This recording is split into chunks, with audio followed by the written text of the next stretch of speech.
चढ़ती कला के इस संगम युग में और भाग्य बनाने की इस वेला में तमो प्रधान से सतो प्रधान बनने की चिंता रख उत्तम पुरुषार्थ करने की निराकार परमात्मा के हम ओरिजिनल में निराकार आत्माओं के लिए आज की मुरली से शिक्षाएं।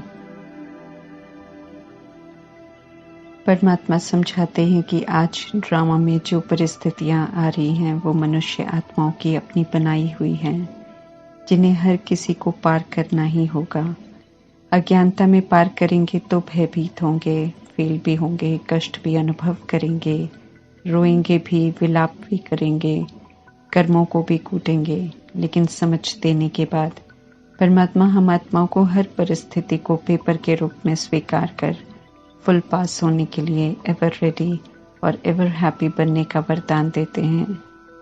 पहले से ही परमात्मा बता देते हैं कि परिस्थिति रूपी पेपर प्राकृतिक आपदा के रूप में आ सकते हैं, शारीरिक कर्म भोग के रूप में आ सकते हैं, संस्कारों के टकराव के रूप में आ सकते हैं, जिन्हें नॉलेजफुल रहते हुए बिना उनके प्रभाव में आकर याद में रहकर शांत चित्त से नॉलेज को यूज कर पास करना है तो लाइट रहेंगे। जो भी सब प्रकार के पेपर्स में फुल पास होते हैं उन्हें एवर रेडी कहते हैं। एवर हैप्पी भी तभी रह सकते हैं जब सदा एवर रेडी रहें, कोई भी रुकावट आए लेकिन रोक न सके।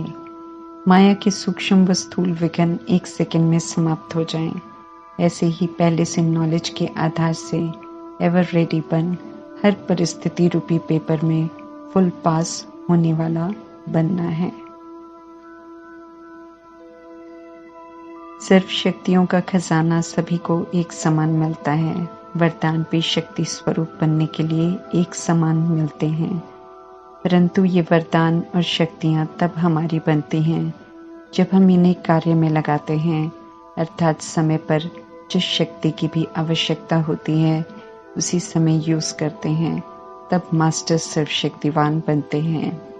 परमात्मा से टाइटल मिलते हैं, उन्हें श्रीमत पर चल सार्थक करना है।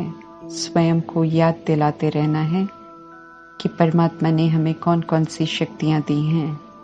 दादी जानकी कहते हैं, सिर्फ ये नहीं कहते रहो कि मैं आत्मा हूँ, मैं आत्मा हूँ, बल्कि खुद को याद दिलाओ कि मैं कौन सी आत्मा हूँ। उदाहरण के लिए पक्का कराओ कि मैं आत्मा विस्तार को सार में लाने वाली आत्मा हूँ, समेटने की शक्ति से संपन्न आत्मा हूँ, सहनशील आत्मा हूँ, समाने की शक्ति से संपन्न आत्मा हूँ, मुझ में परखने की शक्ति है, निर्णय करने की शक्ति है, सामना करने की शक्ति से, सहयोग करने की शक्ति से मैं संपन्न आत्मा हूँ, नकारात्मकता को सकारात्मकता में परिवर्तन करने वाली आत्मा हूँ, शक्तियों की स्मृति भी रहे और समय पर कार्य में भी लगा सकें, ऐसा मास्टर सर्वशक्तिवान बनना है। जब परमात्मा ड्रामा में प्रवेश करते हैं और आत्माओं से मिलते हैं तब संगम युग कहलाता है। उनके आने से समय चढ़ती कला का होता है। आत्माओं को समझ मिलती है कि कैसे गिरती कला हुई है। उस मार्ग को छोड़कर आत्माएं पुनः ईश्वरीय मार्ग पर चलकर चढ़ती कला में जाती हैं। जो कार्य कोई नहीं कर सकता है वो परमात्मा करते हैं।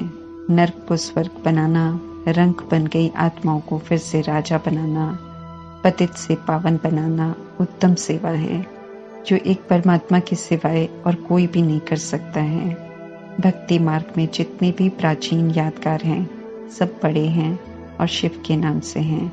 परमात्मा ने महान सेवा की है आत्माओं की, इसलिए ही उनका पूजन बच्चे भक्ति मार्ग में करते हैं। आत्माओं को सब याद तो नहीं रहता है, लेकिन यादगार शिव का ही सबसे पहले बनाते हैं। भगत पंत द्वापर युग में सबसे पहले ब्रह्मा की आत्मा ही सोमनाथ का मंदिर बनवाते हैं और खूब धन लगाते हैं, जिसे फिर बाद में बार बार लूटा गया।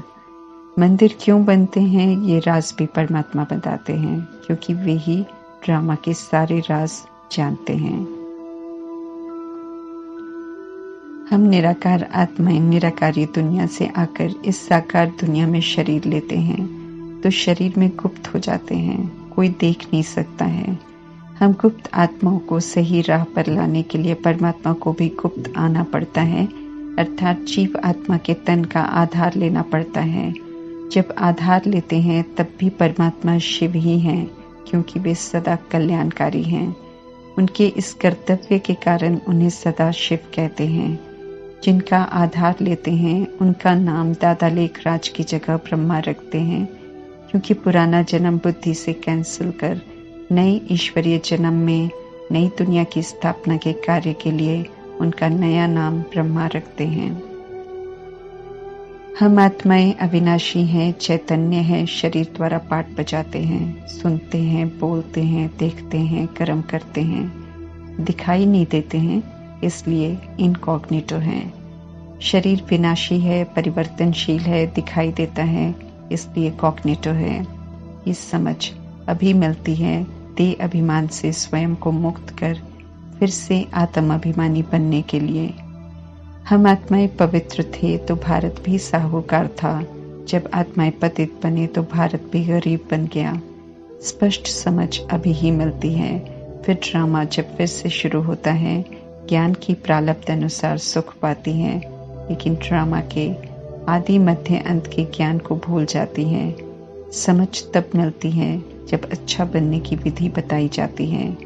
संगम युग में उसके बाद तो जो बनाया उसकी प्रारब्ध पाने का समय होता है। अभी ही समय है चिंता करने का कि थोड़े से समय में तमो प्रधान से सतो प्रधान कैसे बने। अभी समय है अटेंशन रखने का कि चढ़ती कला में कैसे जाएं।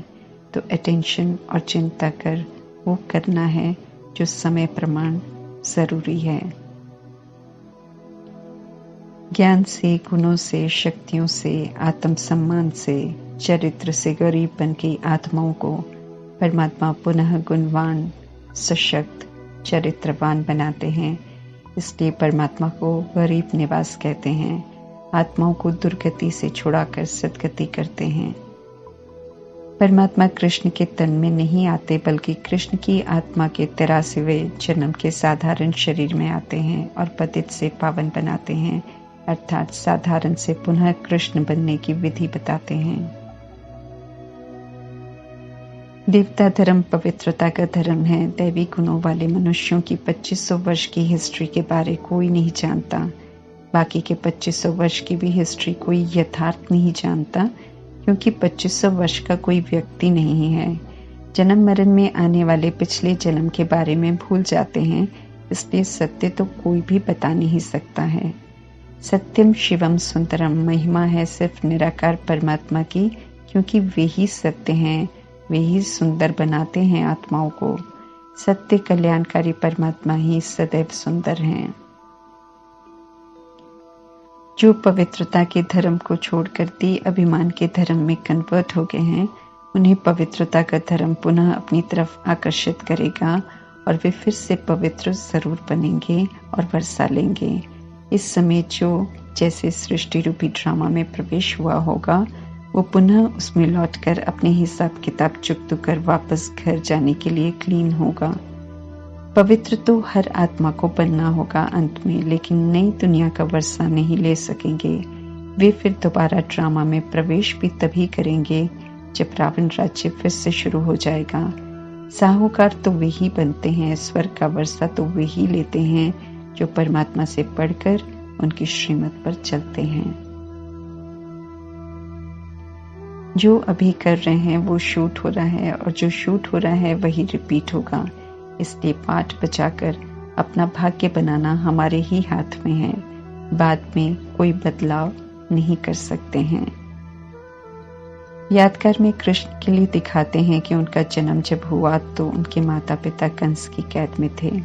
वास्तव में कृष्ण का जन्म जब होता है तो एक तरफ पतित आत्माएं भी विनाश में अंतिम हिसाब किताब चुकता कर रही होती हैं, लेकिन विनाश का प्रभाव कृष्णपुरी पर नहीं पड़ता, क्योंकि वो पावन भूमि होती है जहाँ कृष्ण जन्म लेते हैं और बड़े होते हैं। उनके बड़े होने तक कलयुग की पूर्ण सफाई होती है। जो पतित रहे हुए होते हैं वे भी शरीरों से मुक्त हो परम धाम चले जाते हैं। तब कृष्ण का नामकरण होता है और वे 111 से नारायण बन सतयुग की राजधानी में विश्व महाराजन बन राज्य करना शुरू करते हैं। भारत उस समय सचखंड अर्थात स्वर्ग कहलाता है। जो अभी संगम युग में परमात्मा से संपूर्ण वर्षा लेते हैं, ईश्वरीय पढ़ाई में फर्स्ट डिवीजन लेते हैं, देह के नाम रूप, देह के धर्म, जाति, देश को भूल आत्मा के स्वधर्म में रहकर संगम युग में संकल्प बोल कर्म करते हैं, आत्म अभिमानी बनते हैं, वे ही सचखंड में प्रवेश करते हैं। इसलिए संगम युग में रहते हुए परमात्मा कहते हैं कि बुद्धि से देह के भान को भूलो और आत्मा के भान में रहकर पुनः आदि और अनादि संस्कारों को यूज कर दैवी गुणों की धारणा करो और फिर से सतुगुणी बनो। ओम शांति।